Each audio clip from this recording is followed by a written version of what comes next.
আপনি কি জানেন চাঁদ, সূর্য, পৃথিবী তারা সবাই সিজদারত অবস্থায় রয়েছে? বিজ্ঞানও তা মেনে নিয়েছে। এ বিষয়ে আল্লাহ তাআলা সূরা হজের 18 নম্বর আয়াতে বলেন, আপনি কি লক্ষ্য করেননি যে নভমণ্ডল ও ভূমণ্ডলের সবকিছু আল্লাহকে সিজদা করছে? সূর্য, চাঁদ, নক্ষত্ররাজি, পর্বত, বৃক্ষ, জীবজন্তু এবং বহু মানুষ। ছোটবেলায় আমরা অনেকেই শুনেছি যে আল্লাহ তাআলাকে পৃথিবীর সবকিছু সিজদা করছে। এখন আসুন বিজ্ঞানের দিকে তাকাই। বিজ্ঞান কি বলছে? বিজ্ঞান বলছে পৃথিবী ঝুঁকে রয়েছে 23.4 ডিগ্রি, সূর্যও ঝুঁকে রয়েছে 7.25 ডিগ্রি এবং চাঁদও ঝুঁকে রয়েছে 6.68 ডিগ্রি কোণে। বিজ্ঞানীরা এই ঝুঁকে থাকার ঘটনাকে বলেন অক্ষীয় ঝোঁক বা অ্যাক্সিয়াল টিল্ট।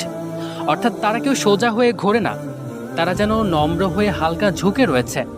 তাদের এই ঝুঁকে থাকা কি সেজদা নয়? তারা স্রষ্টার প্রতি নতজানু হয়ে নিজ অক্ষের উপরে ঘুরছে। সুবহানাল্লাহ। মহাবিশ্বের সকল কিছুর সৃষ্টিকর্তা হলেন সর্বশক্তিমান আল্লাহ। তার দেয়া কিতাব কোরআন এটি কেবল ধর্মীয় কিতাব নয়, বরং এটি একটি পূর্ণাঙ্গ জীবন ব্যবস্থা।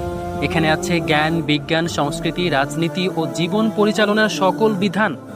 কোরআন আল্লাহর কিতাব সত্য, বিজ্ঞান আজ সেই সত্যকেই প্রমাণ করছে। কোরআনের আলোয় বিজ্ঞানের বিস্ময় জানতে সাবস্ক্রাইব করুন নূর।